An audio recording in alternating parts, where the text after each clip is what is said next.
అందరికీ నమస్కారం. నా పేరు మాధురి. ఈ రోజు మనతో పాటు ఉన్నారు ప్రముఖ ఆస్ట్రాలజర్ సుభాష్ శర్మ గారు. నమస్కారం గురుగారు. శ్రీమాత్రే నమః. గురుగారు, మాఘమాసానికి చాలా ప్రాముఖ్యత ఉంటుంది కదండి. ఇందులో వచ్చే పౌర్ణమి, మామూలుగానే పౌర్ణమి అంటేనే చాలా మంది ఇంట్రెస్ట్ గా చేస్తూ ఉంటారు. అలాంటిది మాఘ పౌర్ణమికి ఇంకా విశిష్టత, రెట్టింపు పుణ్య ఫలితం కూడా ఉంటుందంటారు. మరి ఎలాంటి ఫలితం మనం సంపాదించుకోవచ్చు, అలాగే ఆ రోజు చేసుకోవాల్సిన విధి విధానాల గురించి మాకు తెలియజేస్తారా? తప్పకుండా తెలియజేస్తాను. ముందుగా ప్రేక్షకులందరికీ శ్రీమాత్రే నమః, శ్రీ గురుభ్యో నమః.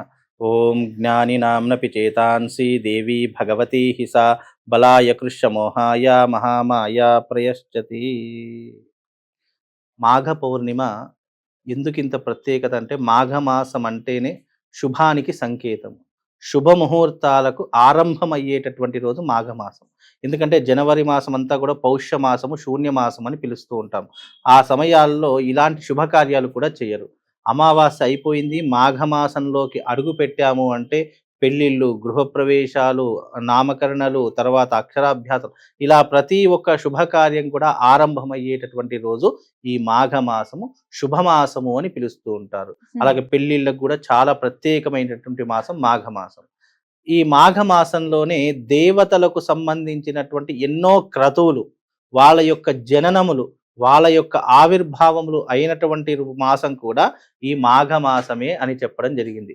జపాలకు, తపాలకు, హోమాలకు, దానాలకు, ధర్మానికి ఈ యొక్క మాసం పెట్టినటువంటిది పేరుగా చెప్పడం జరుగుతుంది. ఎందుకంటే మనకు వసంత పంచమి, సరస్వతీదేవి యొక్క ఆవిర్భవించినటువంటి రోజు వసంత పంచమిగా జరుపుకుంటాం. అది మాఘమాసంలోనే.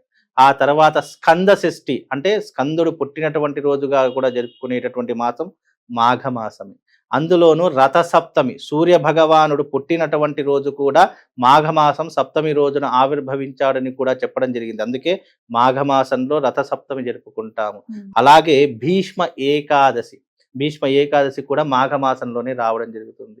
అలాగే పౌర్ణిమ అంటే ఇన్ని రకాలైనటువంటి దేవతలకు సంబంధించినటువంటి క్రతువులు కూడా చేసుకునేటటువంటి మాసము కాబట్టి ఈ మాసానికి అంత పేరు. అందులోనూ మాఘ పౌర్ణిమకు మరింతగా రెట్టింపు. ఎందుకంటే శక్తిని ఆరాధన చేసుకోవడానికి. అలాగే ఈ పౌర్ణమి, అమావాస్యలు దేనికి సంకేతం అంటే అమ్మవారికి సంకేతము. అమ్మవారి యొక్క ఆరాధనకు, అమ్మవారి యొక్క ఉపాసనకు, అమ్మవారి యొక్క సాధనకు పెట్టినటువంటి పేరు ఈ మాఘమాసం పౌర్ణిమ. మామూలుగా ప్రతి పౌర్ణిమ, అమావాస్య అమ్మవారికి చాలా ప్రీతికరమైనటువంటిది. కానీ ఈ మాఘ పౌర్ణిమ అనేటటువంటిది ఇంకా ప్రత్యేకమైనటువంటిది. మామూలు రోజుల్లో 10 పుణ్యం వస్తే మాఘ పౌర్ణమి రోజున 100 పుణ్యం సంపాదించుకోవడానికి ఈ పౌర్ణిమ అంత శుభానికి సంకేతం. ఎందుకంటే ఇన్ జనరల్ గా చెప్పాలి అంటే, మామూలుగా మన ఇంట్లో ఉన్నటువంటి వారు ప్రతిరోజు మనల్ని పలకరిస్తారు, ప్రతిరోజు మనకు హాయ్ బాయ్ అని చెప్తూ ఉంటారు. కానీ స్పెషల్ డేస్, కొన్ని మనుషులు కొన్ని పుట్టినరోజులు కానీ, పెళ్లి రోజులు కానీ, ఆ రోజున మనకు స్పెషల్గా విషెస్ ఎలా తెలియజేస్తారు, ఆ రోజున మనం చాలా సంతోషపడుతూ ఉంటాము, అయిన వాళ్ళు మనకు విషెస్ చెప్పారు కదా.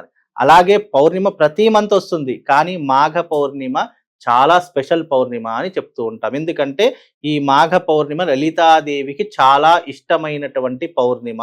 అందులోనూ ఈ మాఘమాసం అంటేనే గుప్త నవరాత్రులకు చాలా పెట్టింది పేరు.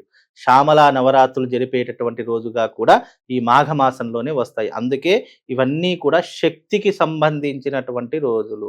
అలాగే మాఘమాసంలో ఒక మనిషి, ఒక జీవి తనను తాను ఉద్ధరింపజేసుకోవడానికి, తన జీవితాన్ని మార్చుకోవడానికి, తన జీవితాన్ని సరిదిద్దుకోవడానికి, చేసిన పాపముల నుండి బయటపడడానికి పెట్టినటువంటి పేరు ఈ మాఘ పౌర్ణిమ. మాఘ పౌర్ణిమ రోజునే ముఖ్యంగా చేయవలసినటువంటి విధులు ఏం చెప్పారు మన పురాణాలలో, వేదములలో కానీ, శాస్త్రంలోనో కానీ, మునులు కానీ, ఋషులు కానీ ఏం చెప్పారంటే, మాఘ పౌర్ణిమ రోజున గంగా స్నాన విధిని ఆచరించాలి, దాన ధర్మాలు ఆచరణ చేసుకోవాలి, దైవిక ఆరాధన చేసుకోవాలి, సంగమ తీరంలో స్నానం ఆచరణ చేసుకోవాలి, శివాలయంలో నువ్వుల నూనెతో దీపం వెలిగించాలి, నువ్వులు దానం చేయాలి, బెల్లము దానం చేయాలి, కంబలి, గొంగడి ఇవి దానం చేయాలి. అలాగే ఆ రోజున దైవిక ఆరాధన, దైవిక సాధన తప్పకుండా ఆచరణ చేసుకోవాలి. ఇలా చేస్తే మనిషి తన జీవితాన్ని ఉద్ధరింపజేసుకోగలుగుతాడు, చేసిన పాపముల నుండి నిష్కృతి పొందగలుగుతాడు. ప్రతి మనిషి ఏం ఆలోచిస్తారంటే, ఇది యాంత్రిక జీవితం, ఎవ్రీడే చేసుకోవాలి, ప్రతిరోజు చేసుకోవాలంటే ఎవరు చేసుకోరు. చేసుకోవాలనే సంకల్పం ఉన్నా మన యాంత్రిక జీవితం చేసుకోనివ్వదు. ఎందుకంటే మనకు ఉదయం లేచినప్పటి నుంచి ఉద్యోగాలని చెప్పేసి, ఇంటి పని అని చెప్పేసి, సంపాదించాలి, మనం జాబ్‌లోకి వెళ్ళాలి, ఇవే ఉంటాయి మనకు. అవును. ఇవన్నీ చేసుకోవాలి అంటే చేసుకునేటటువంటి వాడికి కూడా ఆ యాంత్రిక జీవితానికి అలవాటు పడిపోయినటువంటి వాడు చేసుకోలేడు. కనీసము ఈ యొక్క మాఘమాసంలో చవితి తిథి రోజునందు గాని, లేదా పౌర్ణమి రోజునందు గాని, లేదా పౌర్ణమి అమావాస్య తిథి నందు గాని, ఏకాదశి రోజున కనీసం ఈ తిథులనైనా ఉపయోగించుకుంటే ఈ మాఘమాసం మొత్తం కూడా స్నానం చేసిన పుణ్య ఫలితము, భగవంతుని యొక్క సంపూర్ణమైనటువంటి అనుగ్రహం కలుగుతుంది అని మనం చాలా మట్టుకు చెప్తూ ఉంటాం. కాబట్టి ఈ మాఘమాసంలో పౌర్ణమి రోజున తప్పకుండా సంగమ స్నానం, అంటే సంగమ స్నానం అంటే అర్థం ఏంటంటే ఒకటికి మించి ఎక్కువ నదులు ఎక్కడైతే కలుస్తాయో, సంగమిస్తాయో ఆ సంగమ తీరంలో స్నానం ఆచరించడం వల్ల మన జన్మాంతరాల వరకు చేసిన పాపములన్నీ కూడా వెళ్ళిపోతాయి. అది కూడా ఎప్పుడు చేయాలి? చాలా మంది బ్రహ్మ ముహూర్తంలో చేయాలి, బ్రహ్మ ముహూర్తంలో లేవాలి. అసలు బ్రహ్మ ముహూర్తంలో లేస్తే ఎలాంటి ప్రయోజనం కలుగుతుందని ఎవరికీ తెలియదు. నిజంగా బ్రహ్మ ముహూర్తం ఎందుకు చెప్తాము అనంటే గనక, మనం ఎప్పుడైనా పౌర్ణమి అనేటటువంటి దేనికి సంబంధించి చంద్రుడికి సంబంధించినటువంటి తిథి.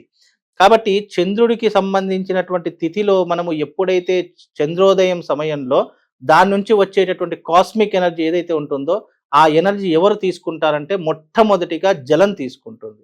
దాని తర్వాత ప్రకృతి అంటే చెట్లు, చేమలు ఇవన్నీ కూడా తీసుకుంటాయి. ఎప్పుడైనా గమనించండి, చెట్ల పైన ఈ యొక్క నీటి పదం ఏర్పడుతూ ఉంటుంది. మరి అది ఎక్కడి నుంచి వస్తుంది? చంద్రుడి యొక్క కాస్మిక్ ఎనర్జీ నుంచి వస్తుంది. ఆ చంద్రుడి నుంచి వచ్చే కాస్మిక్ ఎనర్జీ ఏదైతే ఉంటుందో అది మొట్టమొదటిగా నీటి పైన, దాని తర్వాత ఈ వృక్ష జాతి మీద పడుతూ ఉంటుంది.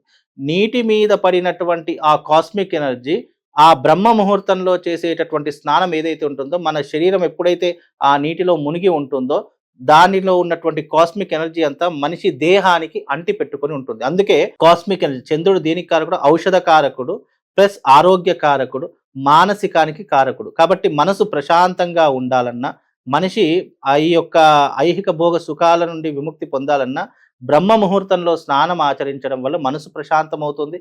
మనకున్నటువంటి 365 రోగాలు నయం కావడానికి ఆ యొక్క గంగాజలం ఉపయోగపడుతుంది.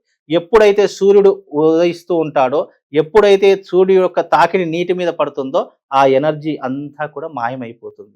సూర్యుడి యొక్క వేడికి ఆ ఎనర్జీ అంతా కూడా మాయమైపోయి దాంట్లో ఉన్నటువంటి ప్రాణశక్తి కోల్పోతుంది. మీరు ఎప్పుడైనా గమనించండి, రాత్రి పూట ఒక మట్టి పాత్రలో నీళ్లు పోసి మన టెర్రస్ మీద కానీ ఎక్కడైనా పెట్టండి, అవి ఎంతవరకు పోసావో అంతవరకు అలాగే ఉంటాయి ప్రొద్దున తీస్తే. అదే మనం ప్రొద్దున మట్టి పాత్రలో నీళ్లు పోసి సాయంత్రం తీసామనుకో నీళ్ళని ఇంకిపోతాయి. కారణం ఏంటి అంటే ఆ యొక్క సూర్య భగవాన్ యొక్క తత్వం ఏంటి అంటే, ఏదైతే భూమి మీద ఉన్నటువంటి కాస్మిక్ ఎనర్జీ ఏదైతే ఉంటుందో అంతా కూడా స్వీకరించేసుకుంటాడు.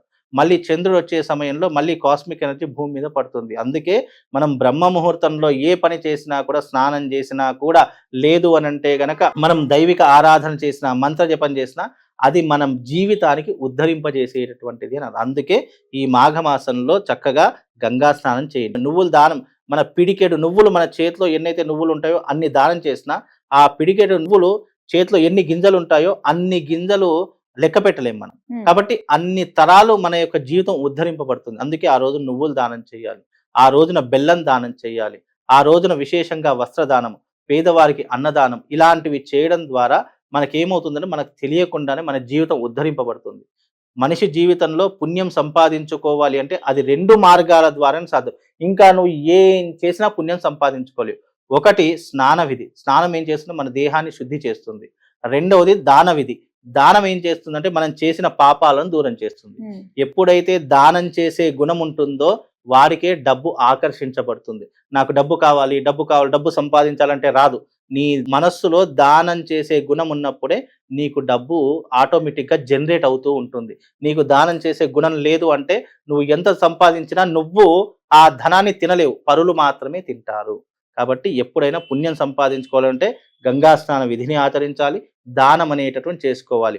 అలాగే ఈ పౌర్ణమి రోజున ఈ రకమైనటువంటి దాన్ని వినియోగించుకుంటే తప్పకుండా జీవితము సుఖమయంగా ఉంటుంది, అదృష్టవంతంగా మారిపోతుంది. చాలా చక్కగా వివరించారు గురుగారు. మాఘ పౌర్ణమికి ధన్యవాదాలండి.